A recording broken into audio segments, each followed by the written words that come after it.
Coming to you from a cozy little condo high atop Old Fourth Ward, Atlanta. Welcome to The Ron Show on America One Radio.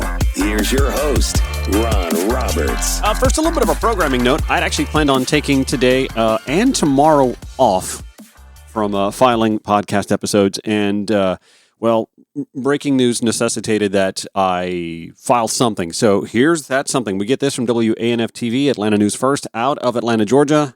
Breaking right now at 3, Governor Brian Kemp says he will not run for U.S. Senate. In just the past hour, the governor posted on X that he has had many conversations about the decision and says a run for a Senate seat is not the right decision for him and his family. Governor Kemp says he's instead committed to working with a strong Republican nominee who can win the seat. Good luck with that. Marty and the girls and Brian have decided that running for the U.S. Senate is not in the cards for him.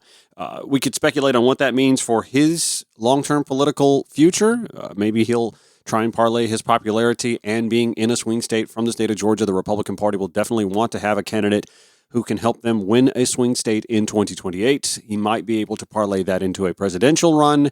And if that doesn't work out, then be well suited for a vice presidential slot, depending on who the nominee is. But that's way down the road. Let's look at what this means for the 2026 Senate cycle. First things first, my immediate thought on this is this makes Jon Ossoff's job to win re-election a lot easier, much easier. The plum, the crown jewel for Georgia Democrats in 2026 is to succeed Brian Kemp.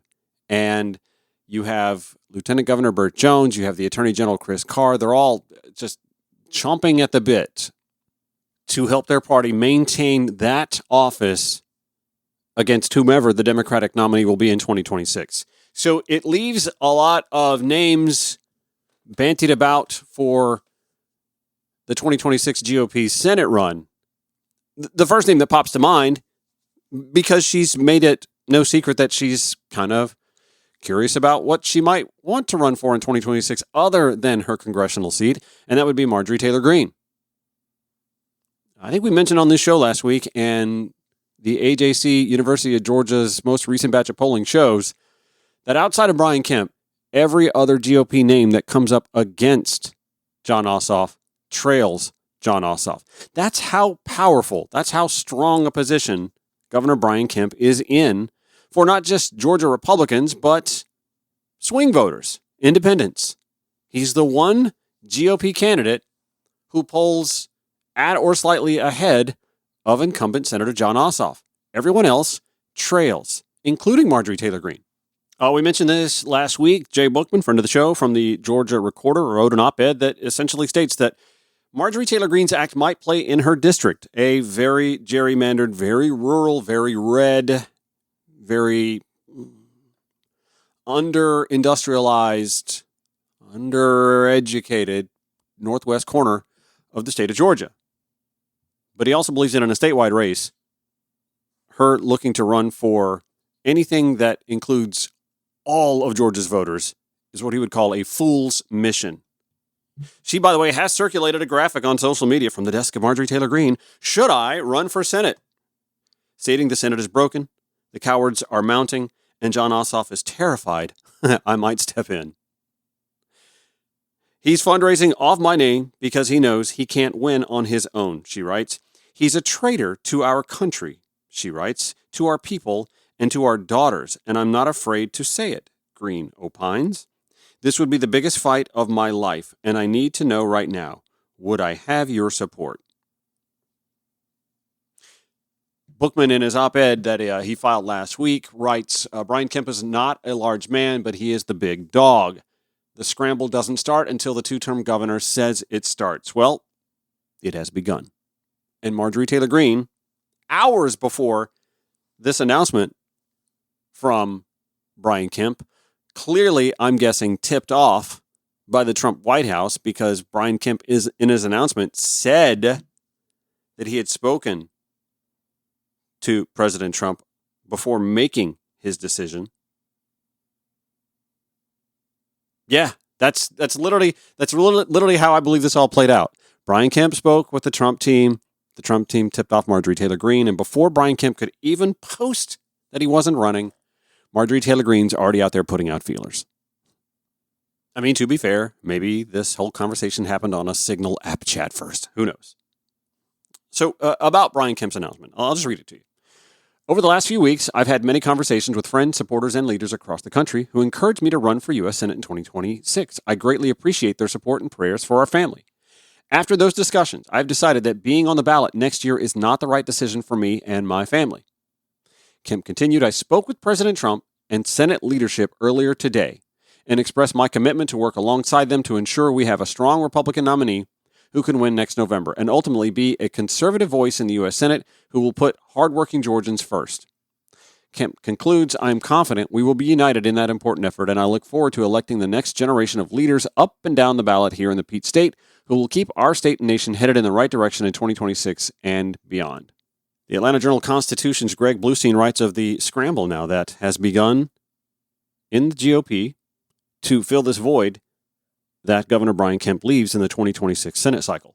Writing that Representatives Buddy Carter, Mike Collins, Marjorie Taylor Greene, and Rich McCormick, Insurance Commissioner John King, and Secretary of State Brad Raffensperger are among the potential contenders. Writing, by the way, that a lot of them have already hired aides for a potential statewide campaign. Bluestein does write, none have Kemp's combination of fundraising ability, name recognition, broad GOP support, and crossover appeal. And some Republicans are already fretting about a messy GOP free-for-all, particularly if Greene, a polarizing Trump loyalist, enters a race that could be decided by middle-of-the-road voters. There's nothing that can be said about that I could add to it except to say that, yes, Marjorie Taylor Greene would be no better a statewide candidate than Herschel Walker, than Kelly Loeffler was, a lesser and also more polarizing candidate than the last candidate Jon Ossoff beat, David Perdue. As we mentioned in that most recent University of Georgia Atlanta Journal-Constitution polling, the head-to-heads all favor Ossoff except for a potential against Brian Kemp. And it was within the margin of error. It was a 3 percentage point gulf, 49-46%, with Governor Kemp faring well. Against Marjorie Taylor Greene, I mean, it's not even close, 54-37, Jon Ossoff. Against John King, who, again, as Bluestein points out, really lacks name recognition, 51-38.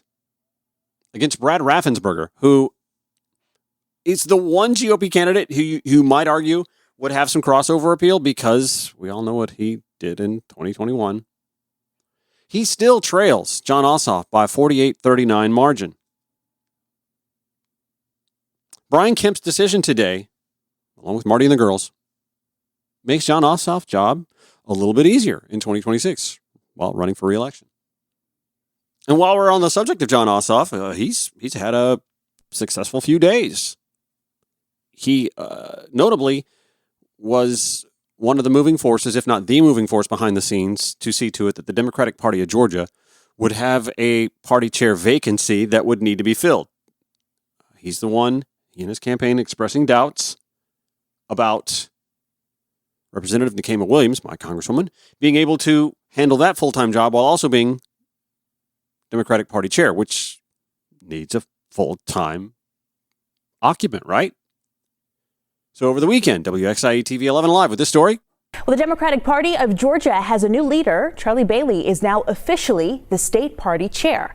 Bailey, a Harris County native, takes over from Senator Nikema Williams. In his first remarks, Bailey criticized Republican leadership, blaming them for hospital closures and economic inequality. He vowed to hold the GOP accountable and build momentum for Democrats heading into upcoming elections.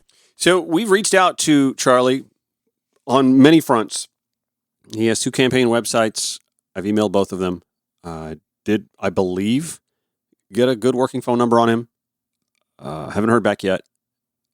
Also, his social media, his personal and his political social media. I have direct messaged both and still waiting for a response. And I don't want to say, oh, that's ominous. Like, you should be on top of your social media, but you should be on top of your social media because I believe that that's part of the party's problem is working with 21st century tools in an effective and meaningful way.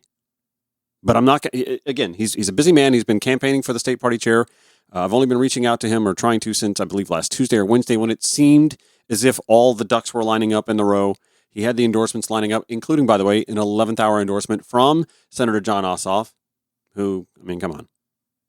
And anyway, when it seemed safe enough to do so, I did reach out to Charlie to go ahead and set up a post-electoral conversation, and hopefully we will have that in the very near future.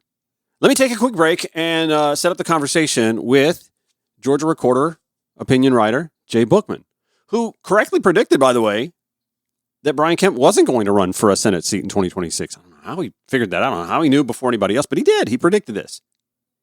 And he's also, I believe, correctly opined that if Marjorie Taylor Greene wants to run for that statewide election to face off in the U.S. Senate race against John Ossoff, that her prospects are dim, and maybe for any other statewide office. We'll get with Jay Bookman when The Ron Show returns on America One Radio, Progressive Voices via TuneIn, or wherever you podcast. Follow The Ron Show on your preferred social media platforms at Ron Show ATL, Blue Sky, Substack, Instagram, Threads, Facebook, Twitter X. We're all over that. Jay Bookman joins us from the Georgia Recorder. And you correctly predicted, by the way, like last fall, early winter, that Brian Kemp wasn't going to run for a U.S. Senate race in 2026. What was your hunch? What gave you the inclination that that was going to be the case? Several things. I mean, you've got a situation where if Kemp decided to run for Senate in 2026, he would have to kiss up to Donald Trump. Mm-hmm. In an election year when kissing up to Donald Trump might not be a good thing to do. Mm-hmm. And it's also something I don't think Governor Kemp enjoys all that much. Seems so.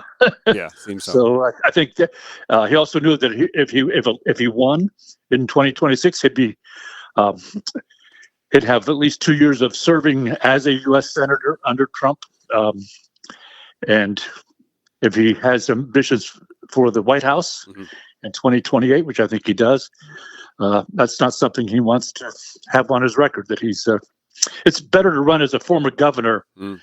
A successful governor than it would be to run for president as a U.S. senator who is either placated Trump for 2 years or not placated Trump for 2 years. Either way, he loses.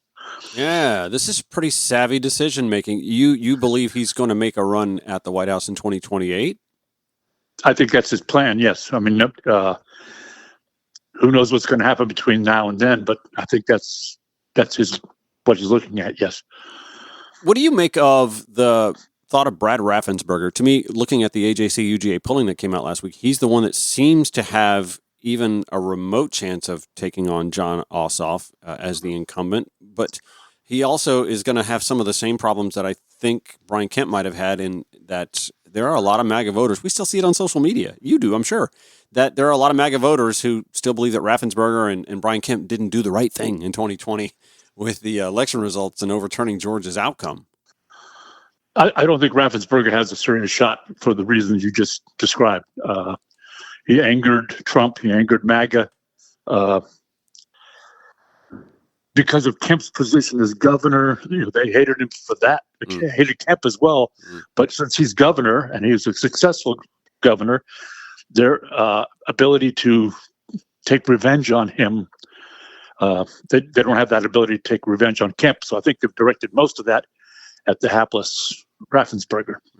And as you definitely pointed out in the story you filed last week, Marjorie Taylor Greene, outside of her super red district in Northwest Georgia, doesn't really seem to have a snowball's chance in hell. In fact, I think she falls in line with some of the more poor candidate choices that the GOP's made in recent years in Georgia. I would put her somewhere in the Herschel Walker, Kelly Loeffler. In fact, maybe even worse than the both of them when it comes to a statewide election, just because she's so caustic to anybody who isn't super MAGA. And there are a lot of Republicans in the state of Georgia, we've seen this, who aren't MAGA enough to want to pull the trigger on a candidate like Marjorie Taylor Greene. I agree. I don't think she's capable of winning the primary. I'm certain she's not capable of winning the general. Not, and certainly not against Ossoff, who's done a good job as a senator. Great constituent service, as far as I can tell. Yeah. So bipartisan, I think and he has bipartisan bona fides that he can tout in a general. Yes, and he's going to have a lot of money, and he's a good campaigner. He's a hard worker, so he's he'll be a formidable candidate for the Democrats. So Democrats all over the country are breathing a sigh of relief that he's not facing Kemp. I'm curious, though, you don't think Marjorie Taylor Greene is even someone who could win the GOP primary, and my question to you would be, who would beat her? John King, the insurance commissioner, I think he'll probably have the backing of Kemp and the Kemp machine. That's which is saying a lot. I'm not certain about that, but we'll see how it plays out. But I think if I'm reading the Republican internal politics correctly, that's where the Kemp folks will go. And you're going to have, half of the Republican congressional delegation in Georgia is going to be running in that race. Yeah. So we're not only looking at, they will all be giving up their seats in Congress and the House, which means a lot of state legislators and county commissioners will be giving up their seats to run for the congressional seats. Is going to be a huge turnover at every level of politics in Georgia. So my question then is, I'm willing to concede that Democrats will never win Marjorie Taylor Greene's district as it's currently drawn. But that does also mean that there is the opportunity for there to be a more moderate Republican to step forward. I know the people of that district. They're good people. There are even good conservatives who surely would have to breathe a sigh of relief knowing that, oh, she's going to do that, which means we can run somebody else. There has to be that sort of sentiment in that district, right? There has to be some of that sentiment, but I think... you don't think there's another Marjorie in the weeds up there, do you? I mean, she ran... She moved in... I do. I don't know that person's name, but I'm sure that person's out there. Right. Yeah. Because that's who the voters are. I mean, I'm going off the top of my head here, but I think Trump won that district like 39 points or something like that. Oh, yeah. And in a Republican primary, which is where that decision will be made, the more extreme candidate will probably win. That's interesting. We talked about Buddy Carter and some other potential notables that could be running for this race. Buddy Carter, McCormick. Yeah, Rich McCormick. Who I don't know that he's necessarily safe in his congressional district. I think that's one that Democrats in a cycle, if the situation is then as it is now, that's one that Democrats could look at. I haven't. I'll have to take a closer look at the numbers. But if any of those Republican districts are vulnerable, that's probably the one that is. Yes. So this also, I think, has some sort of ramifications on what the 2026 gubernatorial cycle looks like. I mean, because that's the plum spot that the notable names have jumped on.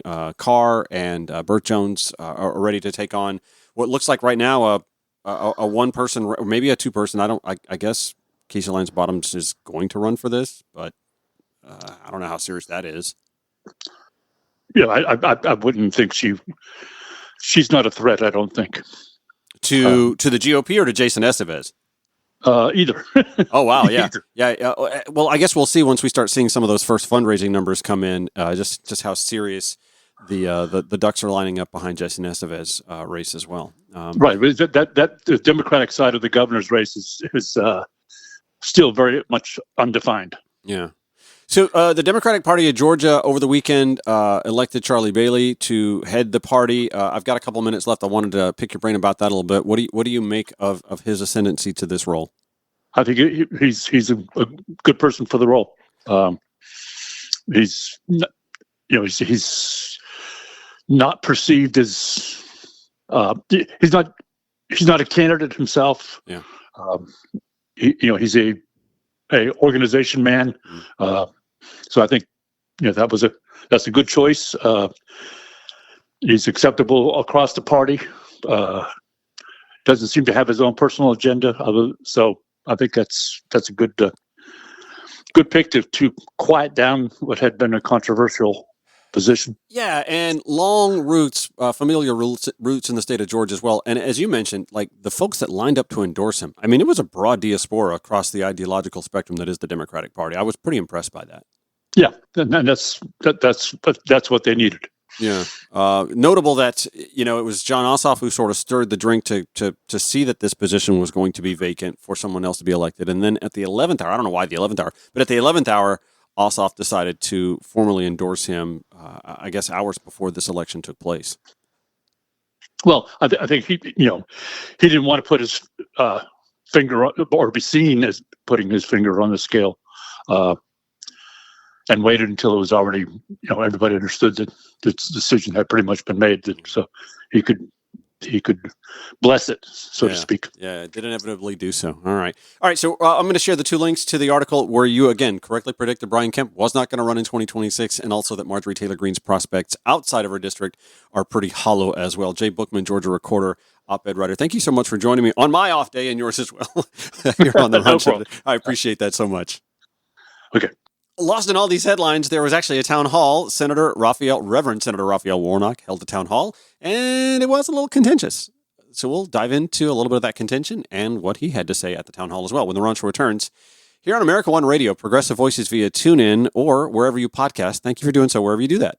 This is the Ron Show on America One Radio. All right, before I dive into the Reverend Senator Raphael Warnock's town hall, a contentious one at that, let's do a little housekeeping.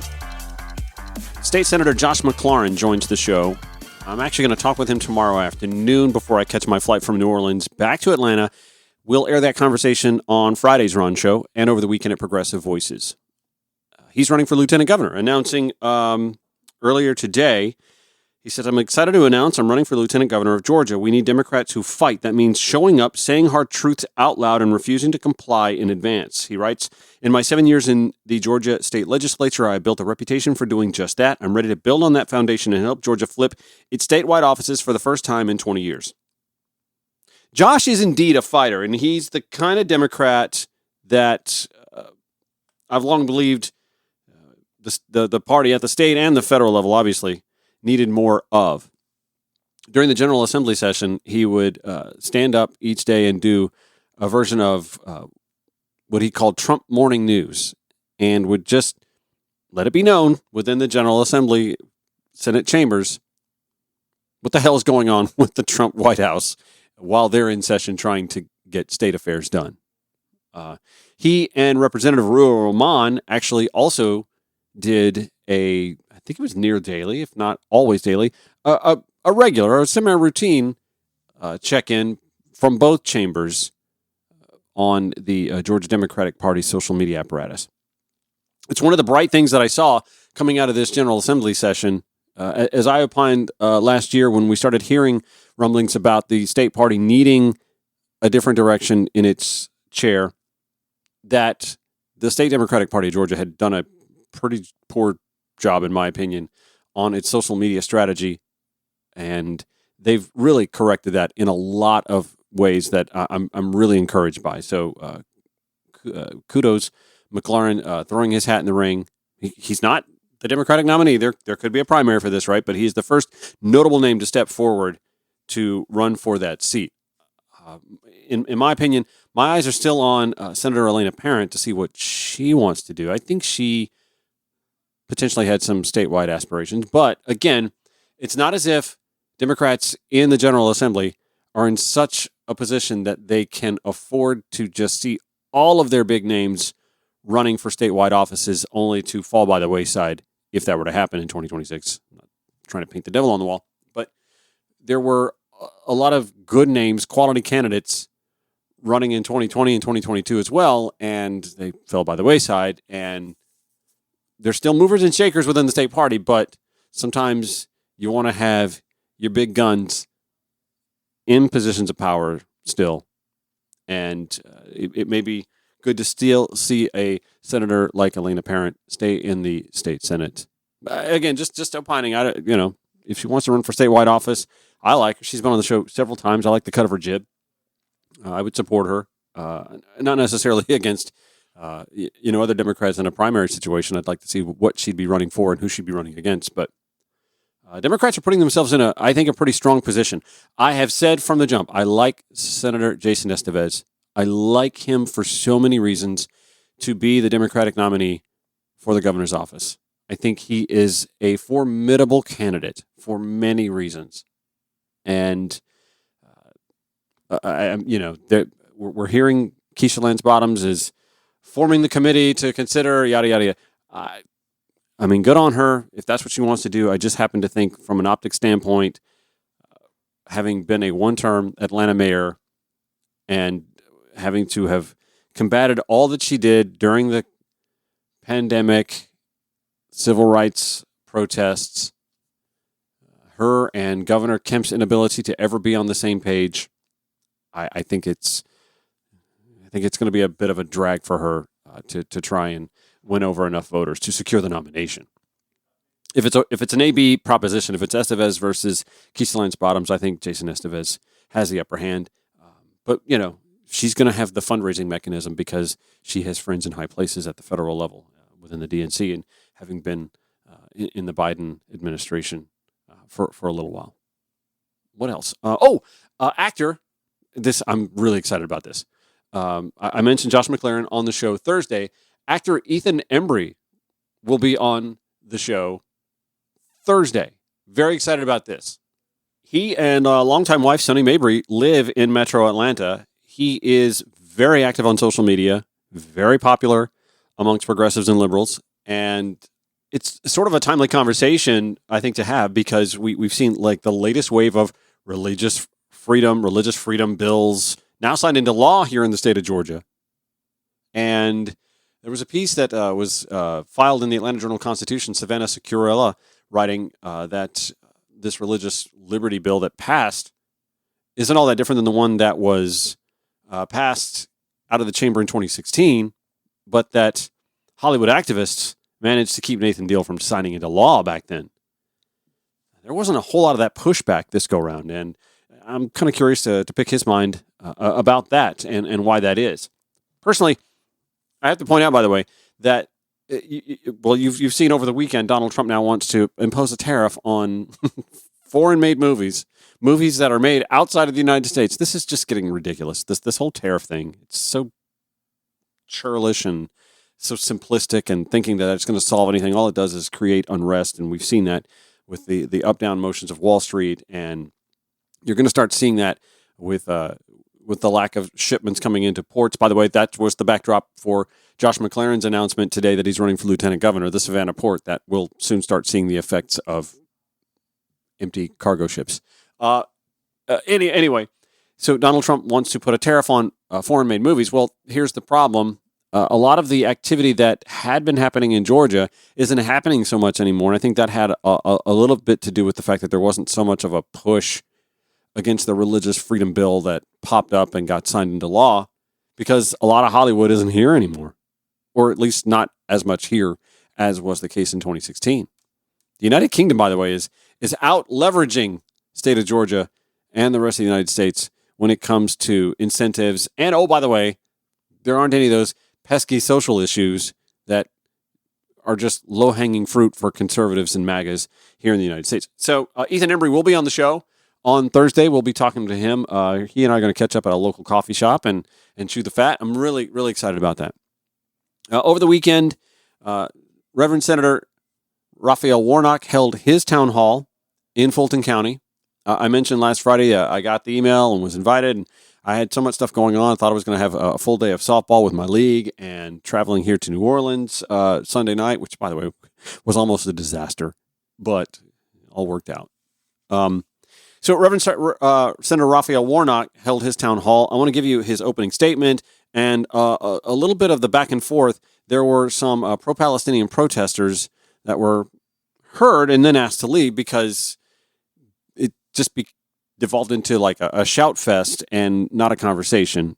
And this remains one of the snarling issues that Democrats have to contend with, passing an ideological purity test within its own camp.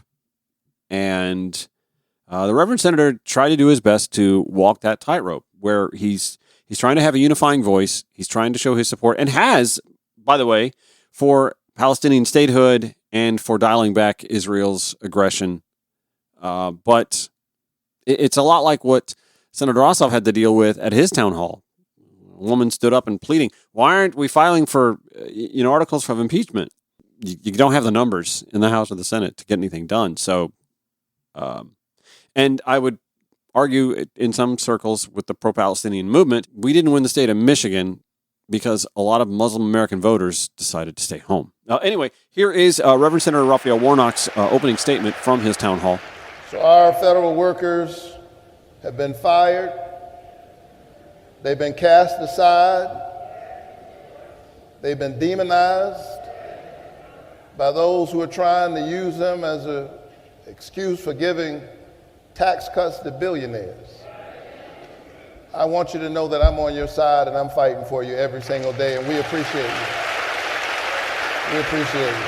I've always said that it is the honor of my life representing Georgia in the United States Senate. When the people of your state say, since all of us can't go to Washington, D.C., but we need somebody to fight for us. We need somebody who will be thinking about our children when we look into the eyes of our children and as we think about their future and what we want for them. As we think about our aging parents as they deal with the blessings and the burdens of aging. Since all of us can't go to D.C., we're going to send you. And we're going to trust that in rooms of power, when the chips are down and deals are being cut, you're going to be thinking about ordinary people, and we're going to trust you to get it right. For me, that's a sacred covenant, and I want to thank you for that trust. I've always said that my job is not for the people to hear my voice, it's to give the people their voice. And over the past few years, I've continued to work to be your voice in Washington and to uplift your stories.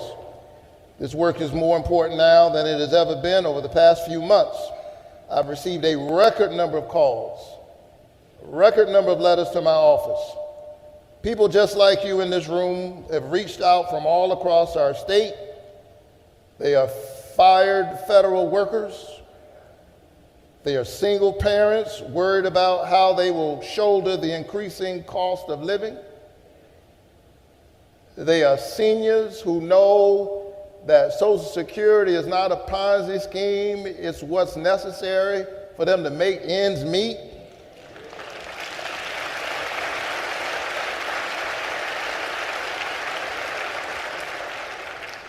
They're ordinary people. And so that's why we are here today to talk about what keeps you up at night and what I'm going to do to fix it and what we can do together. What we can do together, because you can't outsource democracy. It's a group project.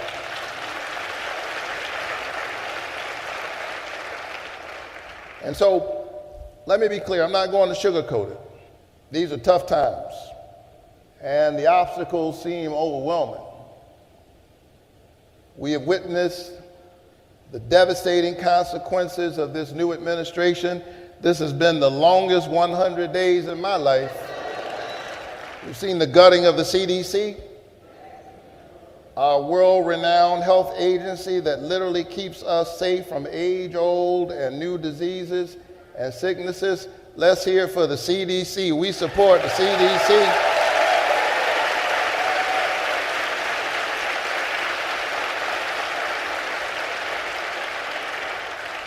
I'm deeply upset by the firing of CDC workers, summarily dismissed.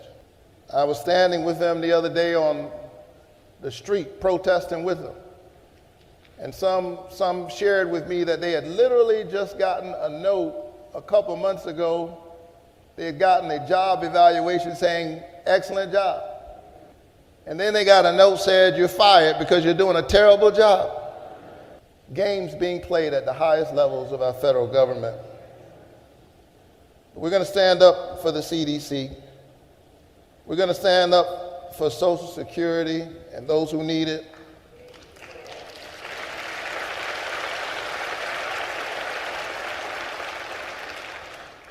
We're going to stand up for qualified workers all across our federal agencies. We see what this administration is doing, firing workers and then nominating manifestly unqualified candidates to lead the most vital agencies in our government.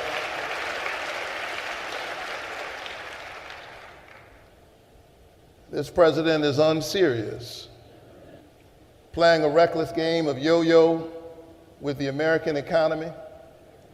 implementing sweeping and harmful tariff policies that are putting some of our strongest global allies at odds with us, while endangering the livelihood of small businesses, increasing the cost of fertilizer for farmers in Worth County to the cost of school supplies for teachers in Cobb County, and everyone in between. If you own a small business, will you stand up? Let me see you. All our small business owners, thank you for what you're doing. I'm fighting for you. Wow. Y'all see that? Stand up. Look at this. All these small business owners, we're fighting for you.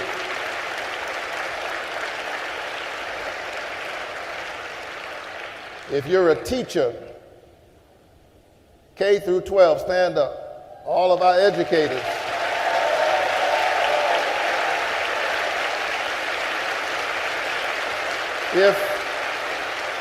If you teach at any level, stand up. All of our educators, stand up. All of our educators at every level. Pre-K through grad school, thank you. We're worried about our students.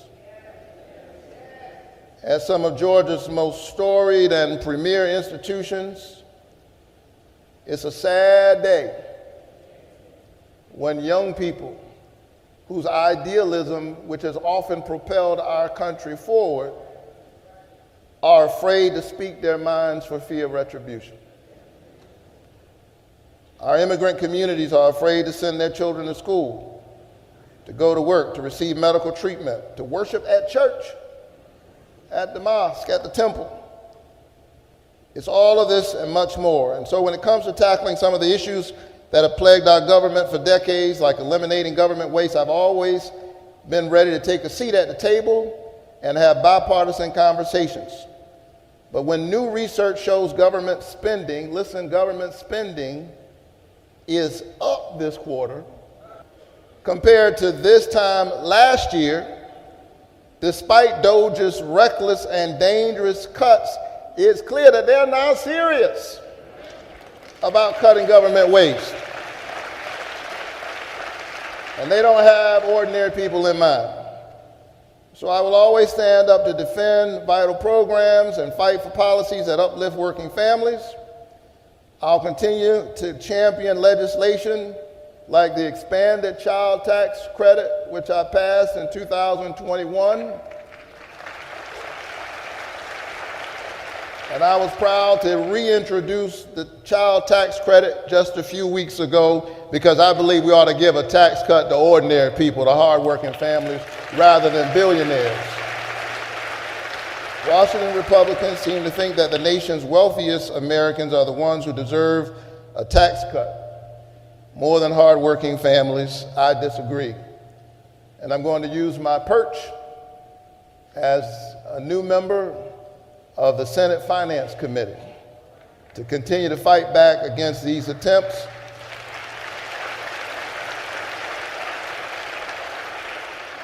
To stand up for the folks who sent me here. Now in closing, and nobody believes a preacher when he says in closing. Little boy was sitting next to his dad in church, and the pastor said, in closing. He said, Daddy, what does that mean when the preacher says, in closing? He said, son, not a doggone thing, man. A doggone thing. Seriously, this is a scary time. And I want you to know that I'm sober-minded about it and focused. Even when you hear me laugh, know that laughter is not the gaiety of things, it's the grown made gay. It's about being a joyful warrior, but never giving up the fight. Today, I won't have all the answers to your questions. I'll tell you that in advance. But let me just state that during this unprecedented time, we must come together to fight back against the dangerous actions of this administration. This is no ordinary time. That is Reverend Senator Raphael Warnock addressing his town hall yesterday in Atlanta, Georgia. But it wasn't all peace and harmony and standing ovations. There was some contentiousness with pro-Palestinian protesters, again, interrupting the Q&A. I'll give you some of the audio of that and how he sort of handled it. So we'll do that. When the Ron Show returns, on the America One Radio app, AmericaOneRadio.com, Progressive Voices via TuneIn, or wherever you podcast. All right, I'm going to give you the final 4 minutes of today's Ron Show, and just a taste of what the contentiousness felt and sounded like coming from Reverend Senator Raphael Warnock's town hall. Can't get it all in this 4-minute segment, unfortunately, because this went on for about 10 minutes or so. You can watch that in its entirety, by the way. I'll have the town hall link from YouTube at ronshowatl.com. Here's how the question began and the response before the protests began. I am the son of a naturalized Ethiopian immigrant and an Adolf. By Adolf, I mean African descendant of former slaves. And my parents taught me, while being respectful to power, to speak truth, to not simply exist, but when I've lived, there will be evidence that I was here. And I voted to put you in office. You represent my voice. And I have to ask you about the way we spend our money. My voice is against using our money to fund what many people would consider a genocide. So,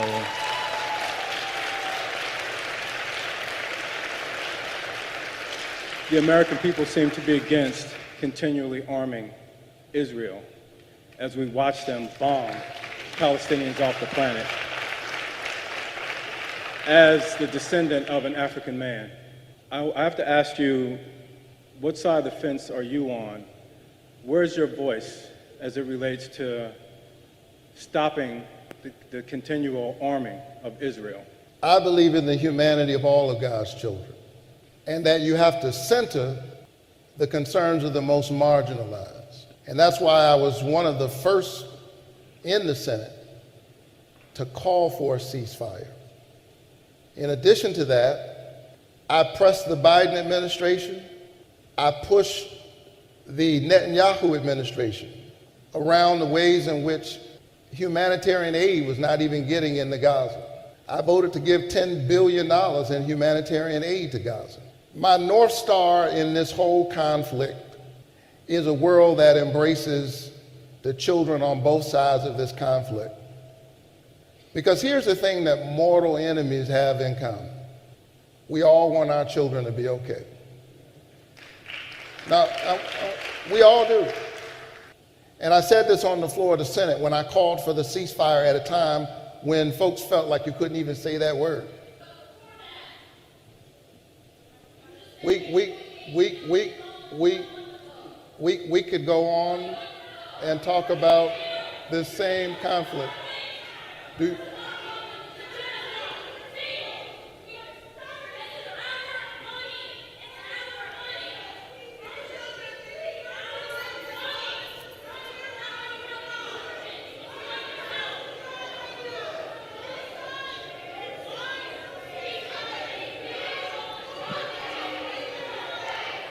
So, all right, thank you. So hold on. Thank you. So,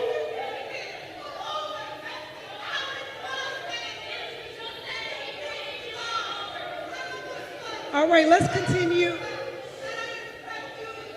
Thank you. Thank you. We're going to go ahead and continue. Thank you so much. We're going to go ahead and continue. Thank you. We're going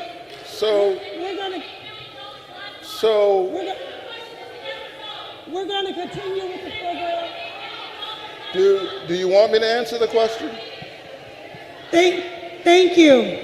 Let us just finish. I will answer the question, but I'm not going to shout. And unfortunately, there did not seem to be an appetite for having a back and forth conversation. Those folks were eventually escorted out, but they were not tased or arrested.